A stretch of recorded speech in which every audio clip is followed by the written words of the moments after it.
harus ada proses pemilahan. Nah, Kota Malang ini bagus di Supit Urang. Iya, Supit Urang. Supit Urang itu dia sudah punya proses teknologi, baik itu pengolahan, RDF belum punya kayaknya. Terus biogas, jadi gas metannya dari itu sudah dijadikan biogas, itu sudah bagus. Oke lah, anaknya pakai tumbler, tapi tumblernya ganti-ganti, paham nggak? Dapat ganti, laku kan gitu kan. Nah, ini jadi lifestyle gitu. Kalau sudah berubah jadi lifestyle, itu hanya jadi fashion, jadi tren. Nah, tren itu yang kadang agak agak bahaya gitu loh. Ya kayak tadi sebenarnya kita harus rating lagi fungsinya. Oh kayak gini, fungsi adalah membawa, bukan buat pamer misal gitu ya. Jadi tumbler tuh ya udah satu, bisa kayak punyanya Paudi gini. Ya udah gini, sampai segini ya udah dipakai. Halo Tribuners, jumpa lagi bersama saya Zahira Hilman dan rekan saya Septiana Eka dalam podcast Malang Live. Dalam rangka memperingati Hari Lingkungan Hidup Sedunia yang jatuh pada Kamis 5 Juni 2025, podcast kali ini kita mengajak narasumber dari Bumi Baik Indonesia untuk berbincang-bincang lebih tentang cegah polusi plastik untuk masa depan anak bangsa. Dan sekarang sudah hadir bersama kami Bapak, siapa ini boleh perkenalan dulu?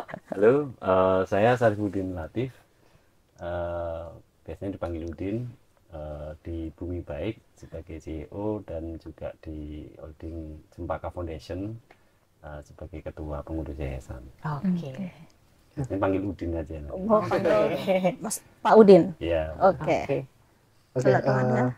Halo Tribuners, perkenalkan nama saya Rizal Saadi. Saya posisinya sebagai CEO di Bumi Baik gitu ya, di bagian operasional sih.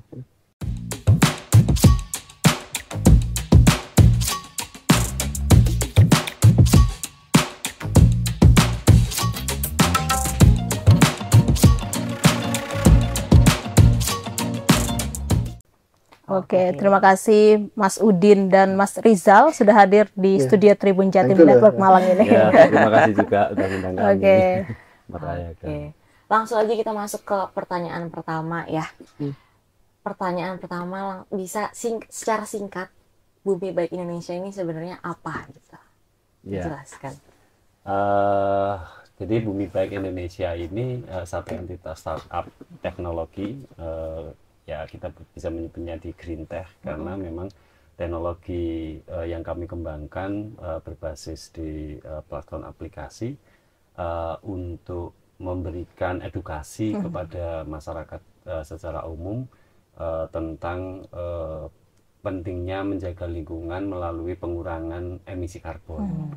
Jadi kita tahu di dalam bumi kita ini sudah cukup banyak karbon yang negatif tentu saja, merusak dari penggunaan energi kita yang berlebih, kemudian penggunaan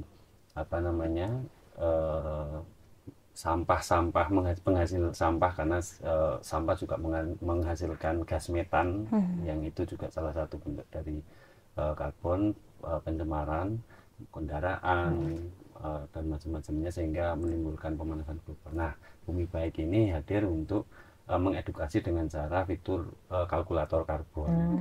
Jadi nanti mungkin Mas Rizal bagaimana sih cara penggunaannya, karena prinsipnya dengan kalkulator karbon kita secara individu itu bertanggung jawab tahu dengan penggunaan listrik kita, penggunaan LPG kita, penggunaan BBM kita itu berapa emisi karbon, berapa dosa kita terhadap bumi ini dengan sudah mencemari karbon itu. Nah, dengan mengetahui emisi karbon itu diharapkan kita bisa melakukan aksi nyata untuk bumi. Aksinya apa? Karbon salah satu bisa dihilangkan atau bisa diserap dengan penanaman pohon. Maka kita juga memfasilitasi melakukan kegiatan penanaman pohon, di mana pohon itu juga sudah kita dukung untuk melakukan monitoring secara jarak jauh. Jadi kalau kita mau menanam pohon misalkan di Jawa Barat begitu, kita tinggal di fitur namanya geotagging di Bumi Baik ini ada fitur geotagging. Jadi pohon yang tadinya kita harapkan bisa menyerap dosa karbon kita itu bisa tahu lokasinya di mana, terus pertumbuhannya bagaimana, sampai ke berapa karbon yang bisa diserap oleh pohon yang kita tanam itu. Gitu. Lewat geotagging tadi. Pakai geotagging itu. Jadi kami startup yang ya baru 2 tahun ini, dan kemarin alhamdulillah kami baru mendapatkan juara terbaik 1 di lomba Innopamas, inovasi Pasuruan Maslahat di Kabupaten Pasuruan. Itu sebagai juara 1 untuk kategori teknologi, karena kami sangat inovasi di dalam melakukan kegiatan untuk mengurangi emisi karbon tadi itu. Gitu. Kalau untuk penanaman pohonnya tuh di wilayah mana aja, Mas? Kami tidak terbatas tidak terbatas. Mana, karena beberapa mitra yang saat ini kami kerjasama itu baik secara individu, komunitas maupun perusahaan.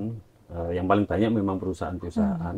Jadi contohnya seperti PT Pertamina, kemudian Cargill Indonesia, kemudian ada lagi perusahaan rokok PT HM Sampurna. Sampai saat ini 20-an perusahaan lah begitu.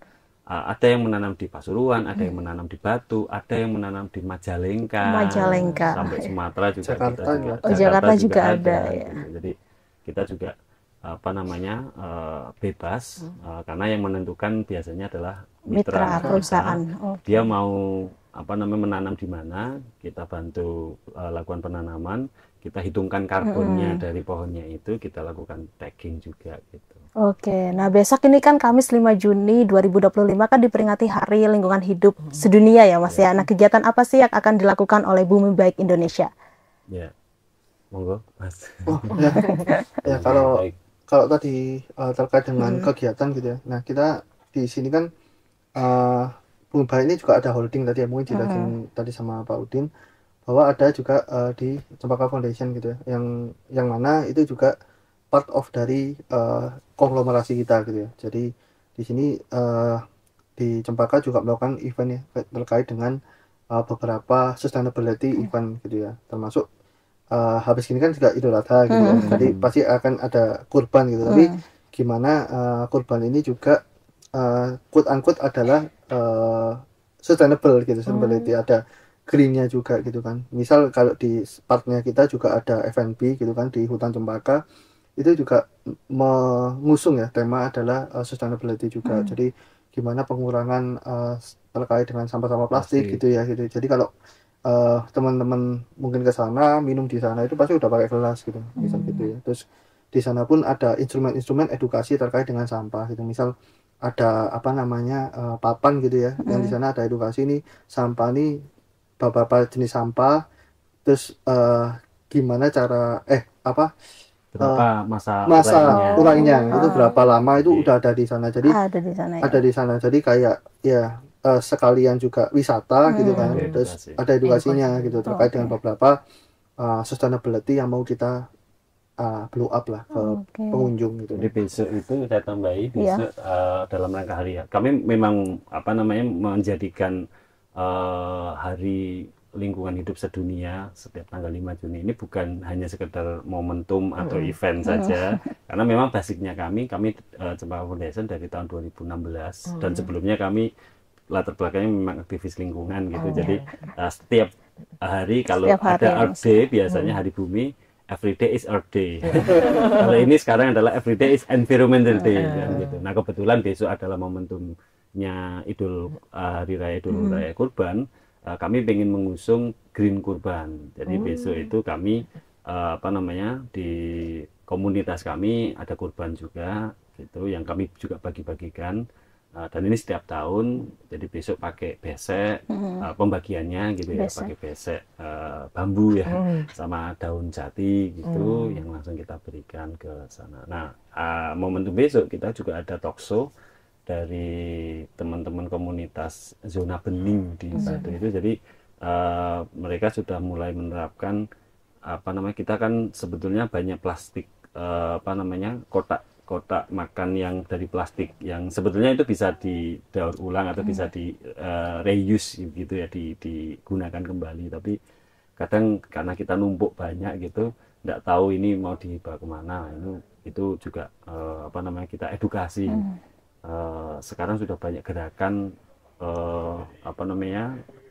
bukan sekali pakai barang atau kemasan sekali pakai, tapi bagaimana kita caranya untuk bisa mengedukasi ya yang namanya lebih dari sekali pakai itu bisa digunakan lagi gitu. Jangan numpuk di rumah. Iya, jangan numpuk di rumah. Dan biasanya kan kalau pembagian kayak daging kurban itu kan pakai plastik ya Mas ya. Sekarang diganti menggunakan besek. Iya, kami sudah menggunakan hal seperti itu. Karena berhubungan Hari Lingkungan Hidup Sedunia, tema yang diusung tahun ini kan mencegah polusi plastik ya. Berarti kalau dari point of view Bumi Baik sendiri sebenarnya seberapa penting sih mencegah polusi plastik ini di Indonesia? Ya, tema kali ini memang sudah di puncak kekhawatiran gitu ya. Karena memang ya datanya 15% sampah itu dari yang plastik khususnya, dan kita tahu kalau plastik itu memang tidak bisa langsung hancur di di alam kita ini. Ya beberapa kasus mungkin bisa juga tahu ada pernah ditemukan plastik di di laut. Produk itu sudah 30 tahun yang lalu kan gitu. Bungkus mie juga gitu ya. Itu masih ada, itu bukti nyata ke Bapak. Kalau di depan rumah kita nggak ada, ya berarti pasti larinya ke laut kan gitu. Nah itu satu kekhawatiran, dan memang ternyata di TPA, tempat pembuangan air sampah yang ada di Indonesia saat ini itu ya juga menjadi keprihatinan gitu. Nah makanya dengan saat ini gerakan-gerakan untuk mengurangi penggunaan sampah khususnya plastik ya, reuse sama recycle itu juga menjadi satu trigger masyarakat diedukasi, dan kita sendiri juga harus bisa melakukan seperti itu gitu. Oke. Tapi kira-kira penyebab dari polusi plastik itu apa, Mas? Kalau saya ditarik ke ke titik yang paling ya di permasalahan polusi itu ada di otak kita, di mindset kita. Karena sebetulnya kan ada selain 3R ada yang 5R. Satunya adalah rating, berpikir kembali ya. Kemudian yang satunya itu remind, mengingat kembali kalau sampah itu memang sangat mengganggu gitu. Rating misalkan, yang paling penting adalah apa sih masalahnya kan gitu. Kalau kita bisa mengurangi sampah dengan membawa tumbler, dengan menggunakan barang yang bisa digunakan lagi, saya pikir itu sangat berdampak sekali lah begitu ya, sangat berdampak sekali.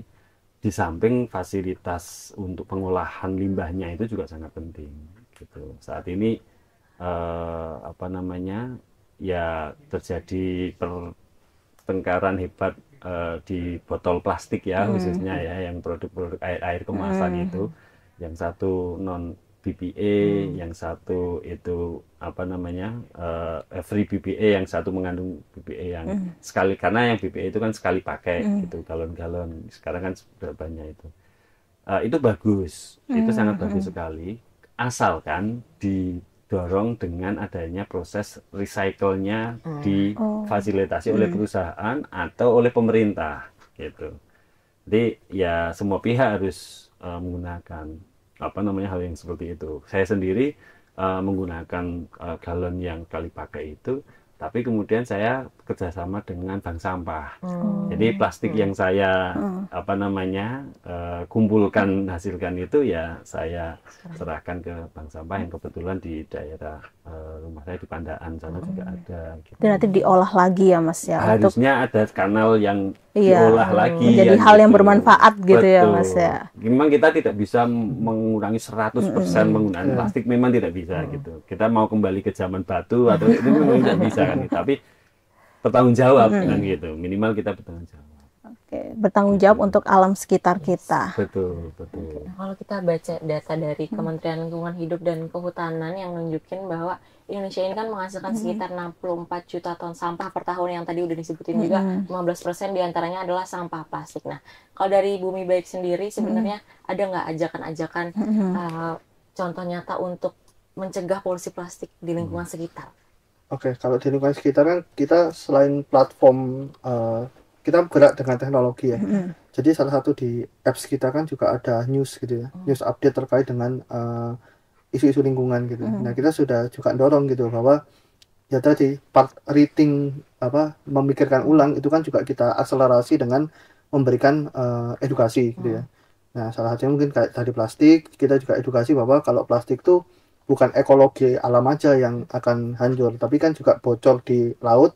Jadi makhluk hidup yang di laut kan juga terganggu gitu ya kan. Banyak ya teman-teman bisa lihat di laut tuh hanya penyu atau apa yang mati karena kesumpet sampah gitu kan. Banyak itu kan bocor dari situnya, dari di tanahnya gitu kan. Jadi teman-teman harapannya rating lagi bahwa bukan hanya alam aja yang juga hancur gitu, tapi ada ekosistem hewan juga atau di laut ini yang juga terganggu gitu kan. Juga bisa mengalami kepunahan gitu kan akibat itu. Jadi itu kan juga kita akselerasi dengan platform kita gitu kan, dengan teknologi, salah satunya dengan aplikasi yang juga di sana mengedukasi lah terkait dengan beberapa isu-isu yang di lingkungan ini yang menurut kita ini penting, apalagi buat anak-anak muda ya gitu. Dengan sekarang juga habitnya banyak beli juga fast shopping gitu ya. Fast shopping entah dari mana-mana, ini harusnya kan di rating lagi gitu loh, bahwa apakah kita perlu gitu kan, apakah kita ini butuh gitu ya. Tadi terkait juga dengan plastik dan tema tahun ini gitu, itu kan juga beberapa pembelian kita kan kadang juga menghasilkan banyak ini ya, banyak waste gitu ya. Biasanya salah satunya di plastik. Itu coba kita rating lagi. Kita bantu dengan beberapa mungkin studi atau jurnal atau data yang kita temukan, kemudian kita edukasi melalui platform-platform atau kanal-kanal yang udah kita create, satunya di aplikasi ataupun di sosial media gitu sih. Itu dari mungkin salah satu part kita yang juga kita pengen tackle lah gitu ke anak-anak muda gitu. Ya, kembali lagi juga bahwa Bumi Baik ini kan memang di Green Tech. Saat ini kami karena memang masih barulah ya, kita fokusnya memang di menghitung emisi karbon yang dihasilkan dari penggunaan energi BBM kita. Nah, kami sebetulnya juga sudah merencanakan, sedang ada dalam perencanaannya itu menghitung emisi karbonnya kita itu dari penggunaan sampah plastik, karena sampah plastik itu juga menghasilkan sampah totali. Jadi tinggal kemudian dipilih sampah organik, itu juga menghasilkan gas metan.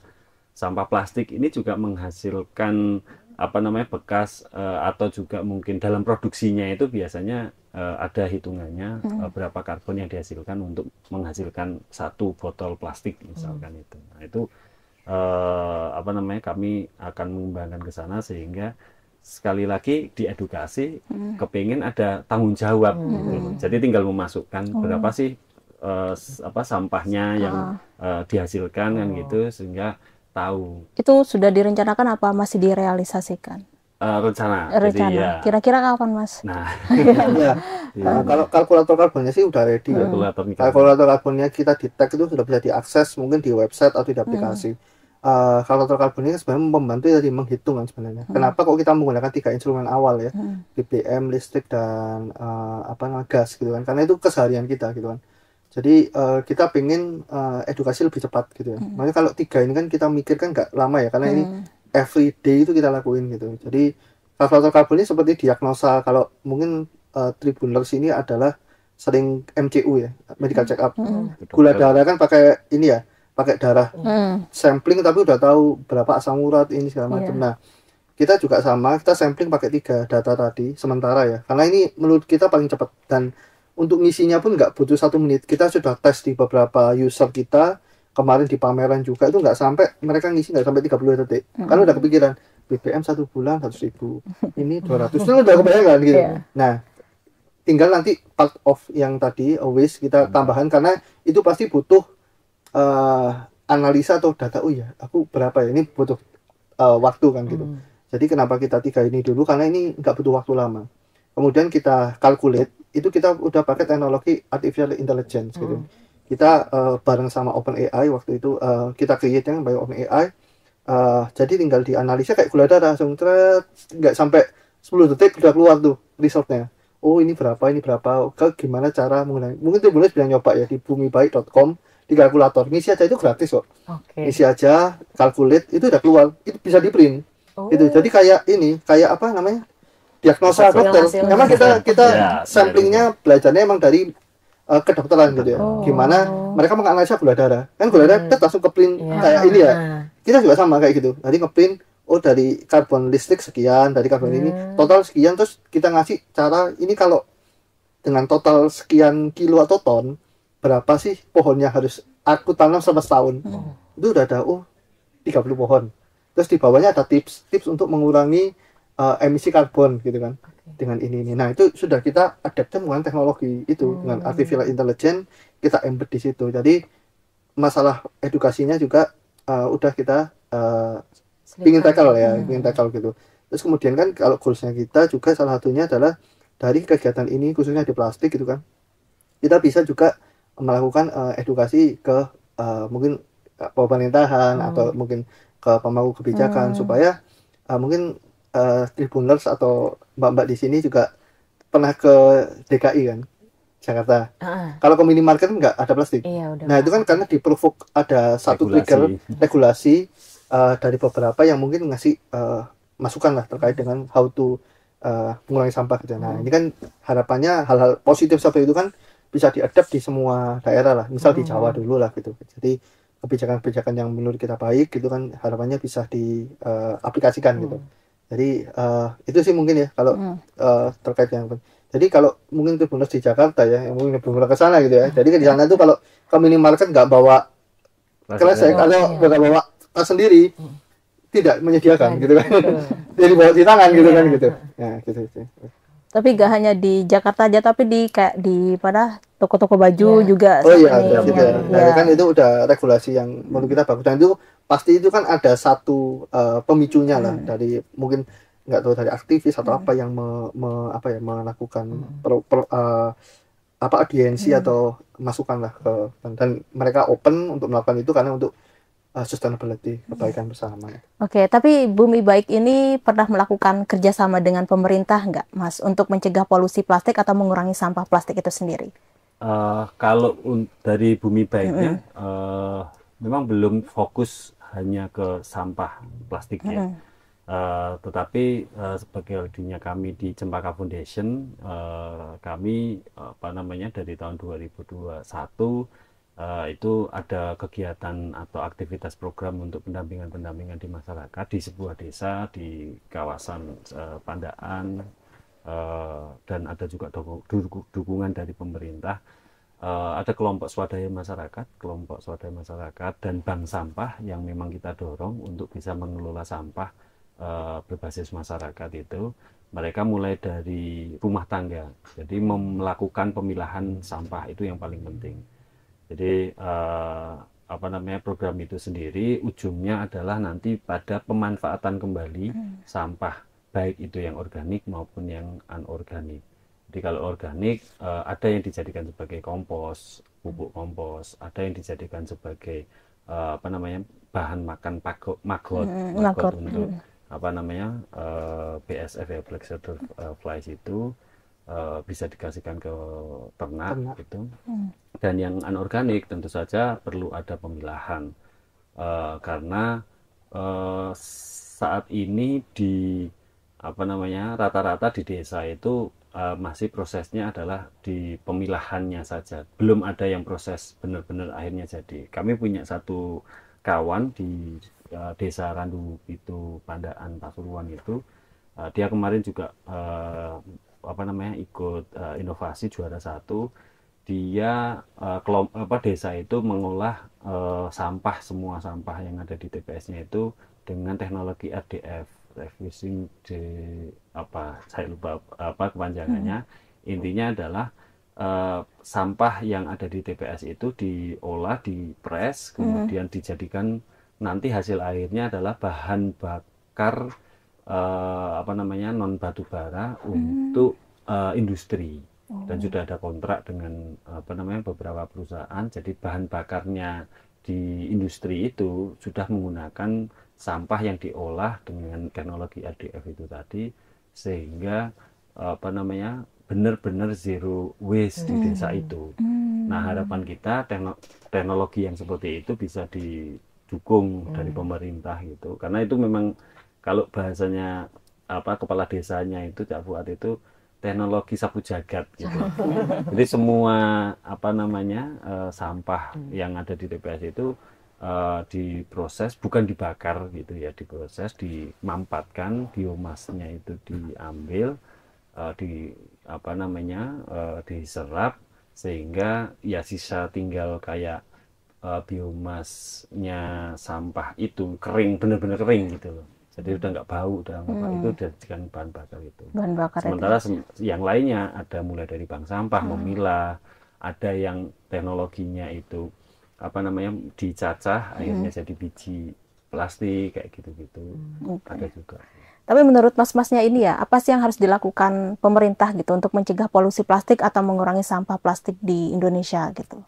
Ya, tugas pemerintah sebagai regulator kebijakan, pemangku kebijakan, yang paling penting pertama adalah ya memang kebijakan atau aturan-aturan yang harus dikeluarkan.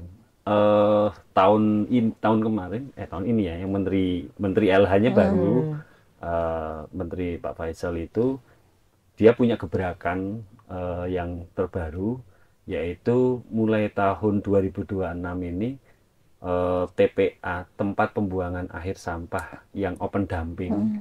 Open dumping itu hanya ditumpuk saja, itu akan ditutup. Harus ada proses pemilahan. Nah, Kota Malang ini bagus di Supit Urang. Supit Urang. Supit Urang itu dia sudah punya proses teknologi, baik itu pengolahan, RDF belum punya kayaknya. Terus biogas, jadi gas metannya dari itu sudah dijadikan biogas, itu sudah bagus. Tujuannya mungkin tujuannya menteri dengan membuat aturan yang open dumping sudah nggak boleh. Contoh, akhirnya kan kemarin agak kisruh di Jogja, karena TPA di Piungan itu sudah nggak boleh karena open dumping, nggak ada proses. Akhirnya rumah ini buangnya itu akhirnya jadi sembarangan. Nah, ini juga efek juga ya. Jadi lucunya pemerintah kalau hanya nutup tapi tidak diimbangi didukung dengan fasilitas atau dengan dukungan teknologinya ke desa atau ke kabupaten, itu ya jadi nggak boleh buang di TPA tapi akhirnya buangnya di sungai. Ini bahaya juga gitu, bahaya gitu. Itu sih yang regulasi dan juga tentu fasilitasi kalau dari pemerintah. Karena kalau edukasi, insya Allah beberapa komunitas yang punya pedulian gerakan terhadap sampah ini sudah mulai banyak. Kami punya teman ekoton di Surabaya itu, dia bahkan sampai fokusnya sekarang ke mikroplastik, bukan lagi ke plastik. Jadi gerakan tema kampanyenya itu mikroplastik ini sudah seperti makanan kita sehari. Karena apa? Mikroplastik, plastik yang kita buang ke sungai itu kan akan hancur, Tetapi yang hancur itu sebenarnya mikroplastiknya. Nah, itu yang bisa diserap oleh tubuh kita dan akhirnya menjadi pemicu penyakit di dalam tubuh kita. Yang bahaya mikroplastiknya, bukan lagi plastik yang ketok gitu. Itu gerakan yang seperti itu sudah cukup banyak. Tinggal regulasi sama fasilitasi dari pemerintah gitu. Ya, karena tadi ada dampak nyata dari mikroplastiknya itu kan bisa kita konsumsi gitu ya. Betul, itu. Nah, kalau boleh diceritain nggak nih Mas? Karena kan Bumi Baik pasti lebih sering melihat kondisi nyata di lapangan gitu kan. Sebenarnya dampak lebih jauh dari pencemaran polusi plastik ini ke tubuh manusia dan lingkungan itu kayak gimana sih gitu? Ya, tadi salah satunya hal yang paling spesifik dan saat ini mengena banget itu mikroplastik. Kami pernah melakukan edukasi bersama dengan tim teman-teman Ekoton tahun kemarin dengan program Save the Children juga. Jadi mengedukasi anak-anak pelajar tentang bahayanya mikroplastik, bukan lagi plastik. Kenapa? Karena apa namanya, unsur senyawa kimia plastik yang mudah terurai dan akhirnya diserap oleh tubuh kita itu tentu akan menjadi pemicu kanker. Kemudian apa namanya, di sel-sel kita jadi terhambat kan gitu. Bahkan dulu saya juga mengikuti penelitiannya di teman-teman Ekoton itu, ikan yang ada di Sungai Berantas karena banyaknya pencemaran, dan pencemarannya itu pencemaran dari, mohon maaf, pampers yang biasanya kita nggak peduli itu ya pokoknya dibuang itu bisa malah merubah apa namanya gen, bisa memengaruhi gen ikan dari yang gennya. Jadi ada sisi bisa menghasilkan kemandulan di ikan ya. Oh, di ikannya berarti. Iya, kita harapkan tidak sampai ke manusianya. Gitu. Jadi ikan itu juga apa namanya, akhirnya dampaknya ya ke ekosistem yang ada di sungai kan gitu. Kemandulan, ada yang apa namanya, di dalam genetik ikannya itu ada perubahan tentu saja, karena plastik itu ya, mikroplastik ya, makanan sehari-harinya si ikan yang ada di sungai, bahkan di laut itu yang sangat berbahaya gitu. Oke, berarti sangat berpengaruh ya Mas ya. Sangat banget. Bisa menyebabkan ikan mandul seperti itu. Kalau di kehidupan laut Mas, kira-kira ada pengaruhnya gak sih Mas polusi plastik itu untuk kehidupan laut? Iya, kan itu kan di air. Tentu saja kan ekosistem apa namanya, perairan itu kan dimulai dari laut, dari sungai ya kan, sampai ke laut kan ujungnya. Bahkan laut itu kan sudah dianggap seperti apa namanya, tempat pembuangan akhir sampah terakhir yang itu sangat berbahaya sekali. Dan baik itu apa namanya, fisik plastiknya maupun mikroplastiknya pasti akan sangat berpengaruh.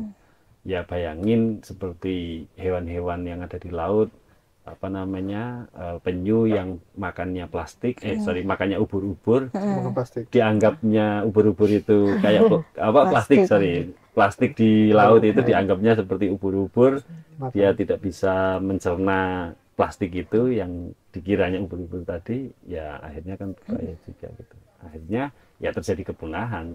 Nah, ngomong ekosistem ya, plastik ini bisa menjadi pintu masuk kita menuju kepunahan di ekosistem laut itu. Ya, bukan hanya laut, nantinya kita harapkan manusia sudah tercemar mikroplastik itu juga nggak punah ya.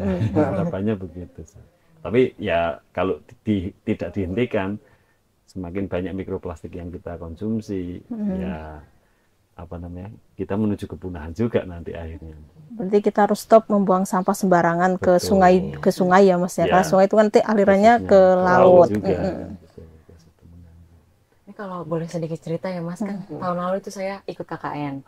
Saya ditempatin di bagian Malang Selatan, di salah satu desanya, dan selama 1 bulan itu saya jadi ngelihat bagaimana orang desanya itu cara mengolah sampahnya, dan emang ternyata langsung dibuang ke sungai gitu. Dan itu tuh wah, baru tahu karena ternyata emang TPA-nya pun nggak berfungsi sejak COVID gitu. Nah, kalau gitu sebenarnya berapa lama sih sampah itu bisa terurai di laut gitu?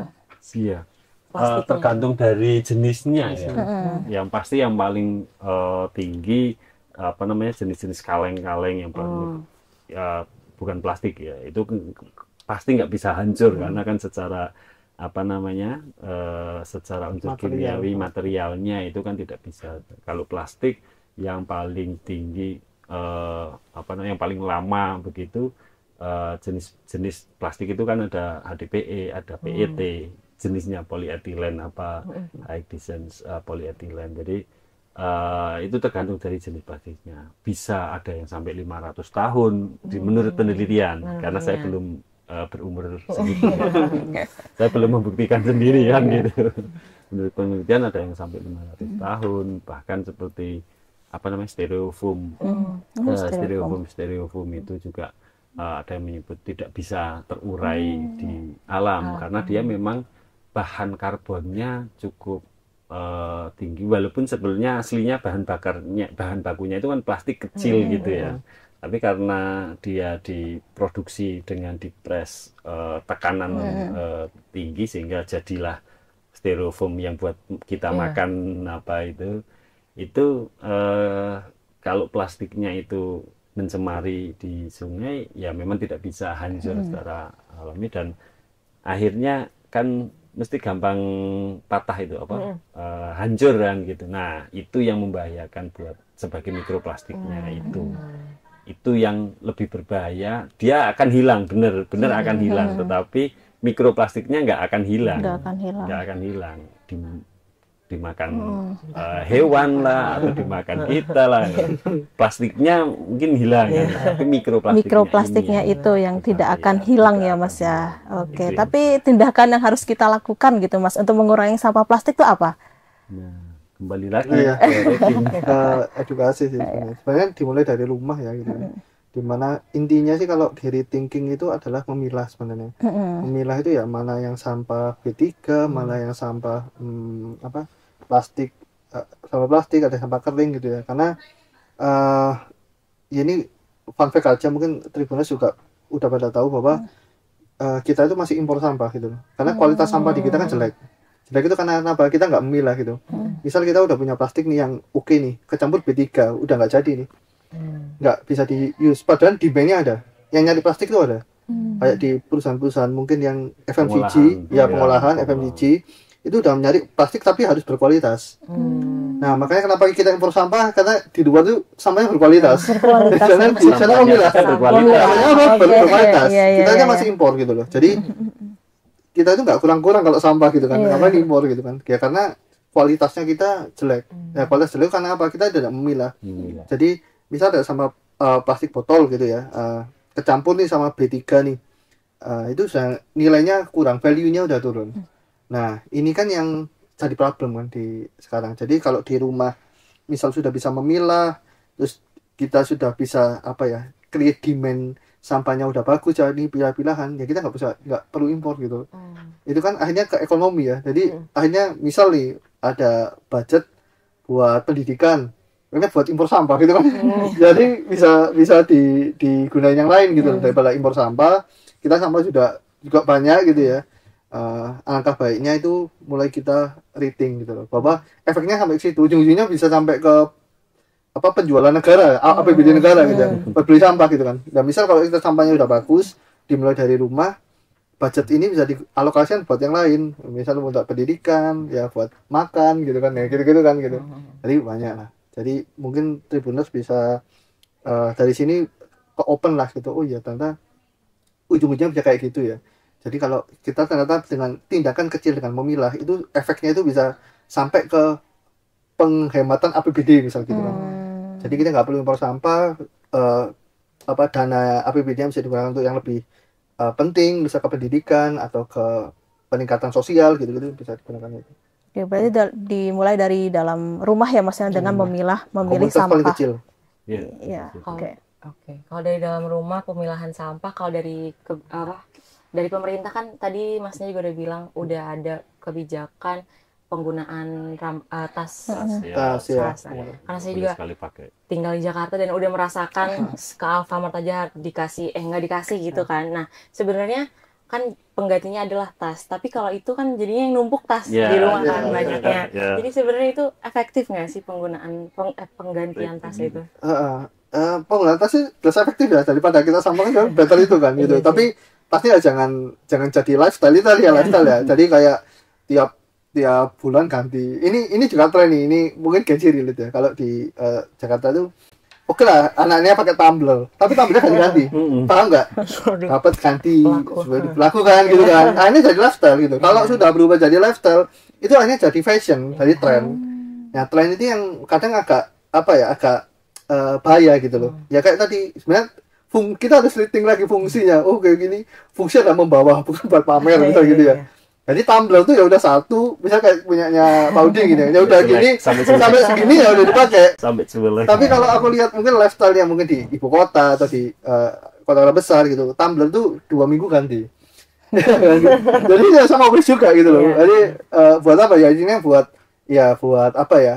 Ya supaya bisa ganti-ganti itu kan juga bahaya. Sama kayak tas itu. Even satu ya udah satu aja gitu kan. Misal itu kan juga rating lagi ya. Bahwa kita back to fungsinya. Fungsinya apa sih? Untuk membawa barang, kita tidak menggunakan plastik. Ya udah that's it gitu. Jangan sampai dibuat lifestyle gitu ya. Jangan berubah ya. Ya ganti-ganti ini paling kita beli terus ada tumbler ganti-ganti dikit gitu ya. Gitu. Dibawa di padel ganti-ganti gitu. Gitu. Ya, nambahin juga bahwa dulu kalau dari sisi sejarahnya plastik ini sebetulnya solusi. Karena dulu tahun 60-an, 70-an ya mulai ramainya itu karena sebelumnya penggunaannya menggunakan kertas. Jadi kantongnya, kantong belanja itu kan menggunakan kertas. Nah, kertas ini kan ke pohon. Akhirnya ditemukan teknologi yang bukan yang ramah lingkungan ya. Ya saat ini ya alternatif, murah biayanya, akhirnya dengan plastik itu. Waktu itu menjadi solusi.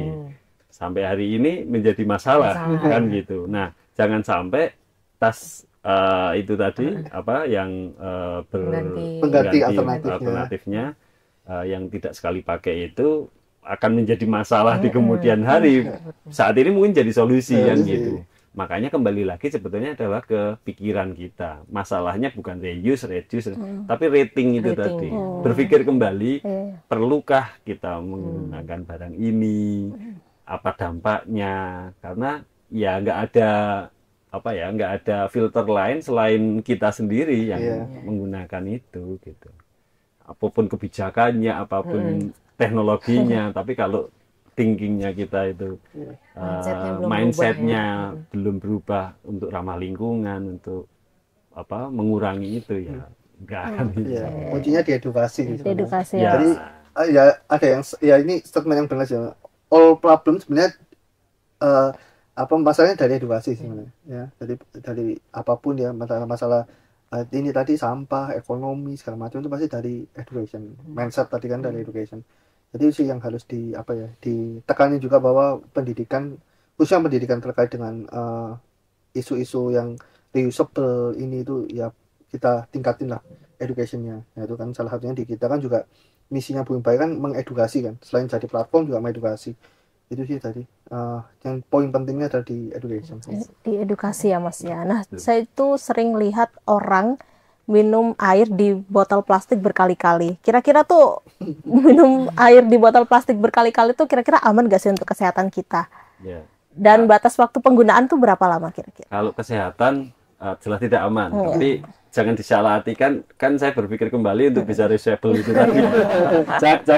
jangan disalahartikan. Tapi yang pasti kalau dari sisi kesehatan jelas itu nggak aman, karena PET bahan baku plastik yang digunakan itu memang hanya digunakan untuk satu kali saja. Yang itu rata-rata memang non BPA itu tadi. Memang pada saat untuk sekali pakai itu bagus untuk kesehatan lah, karena non BPA kan rata-rata. Tapi kalau diulang-ulang, disering-seringan ini, apalagi kalau panas kena sinar matahari langsung ya gitu, secara kesehatan pasti nggak aman lah begitu. Nah, masalahnya memang ya itu pilihannya kita ya, mau digunakan kembali atau tidak, atas dasar kesehatan atau atas dasar biar katanya reusable kan gitu ya. Oke, berarti tergantung pada pribadi orang ya Mas ya. Tapi kalau digunakan berkali-kali itu nggak sehat ya Mas ya. Iya, kalau dari sisi kesehatan tentu saja pasti ada efeknya kan gitu. Nah, kalau Mas sendiri kan tergolong menjadi aktivis lingkungan gitu kan. Nah, kalau lagi di jalan ngelihat orang buang sampah sembarangan, itu sebenarnya kayak ada rasa pengen negur atau gimana sih gitu bersikapnya kalau ngelihat orang buang sampah sembarangan gitu. Ya, kalau saya karena memang berkecimpung biasanya dalam melihat sebuah masalah problem itu kan hulu hilir. Sampah ini kan sebetulnya ada tiga intervensi atau ada tiga penguatan yang harus dilakukan. Yang pertama itu dari sisi edukasi, yang kedua adalah regulasi, yang ketiga baru kemudian difasilitasi. Edukasinya kalau misalnya melihat ini, sepertinya belum sadar, belum sadar, belum bertanggung jawab kan gitu. Berarti harusnya ada yang menyadarkan tuh. Menyadarkannya lewat apa? Ya bisa melalui media sosial saat ini yang paling dekat, mungkin di keluarga atau harusnya seperti itu. Kalau itu belum kuat ya harus ada regulasi. Ada beberapa saya lucu banget kalau misalkan lihat di desa atau di kampung itu, jangan membuang sampah di sini. Kemarin ada yang membuang sampah di sini kesurupan atau meninggal, betul ya? Itu bukti bahwa orang Indonesia kalau dikasih menurut undang-undang, menurut perda membuang sampah 500.000 misalkan ini, orang lebih takut yang pertama tadi ya. Itu saya bilang ngomong regulasi kan aturan itu kan ada aturan hukum, ada aturan sosial, ada aturan agama, ada aturan budaya kan gitu. Nah, di prinsip yang kedua, regulasi harus dibuatkan. Makanya bukan hanya sekedar pemerintah yang bertanggung jawab, tapi juga tokoh-tokoh agama, tokoh-tokoh masyarakat. Karena agama manapun di dunia ini pasti mengajarkan kebersihan, kebaikan kan gitu. Dan pasti ada ayat-ayat di dalam agama itu yang tidak boleh membuang sampahan gitu. Nah itu harusnya kan didorong terus. Peran psikologisnya dari situ. Psikologisnya juga buang sampah di sini tadi. Anak kecil, anak kita kan gitu. Anak kita dia latih dari kecil kan gitu. Itu penting. Yang terakhir kalau memang itu sudah 4 ya fasilitasi. Bagaimana tadi sampah ini pertanyaannya di situ ada nggak tempat sampah kan gitu. Kalau tidak ada tempat sampah ya batin saya ya mungkin saja orang itu jadi nggak ini kan gitu nggak aware kan gitu. Itu sih. Jadi kalau lihat orang yang di situ bukan langsung mengumpat ya. Bukan langsung mengumpat atau apa, tapi kalau saya terbiasa melihatnya dari sisi hulu dan hilirnya. Menurut Mas Yanni, kira-kira limbah botol plastik itu bisa dijadikan media tanaman hidroponik gak sih? Bisa, di Cempaka kita juga bisa bikin itu.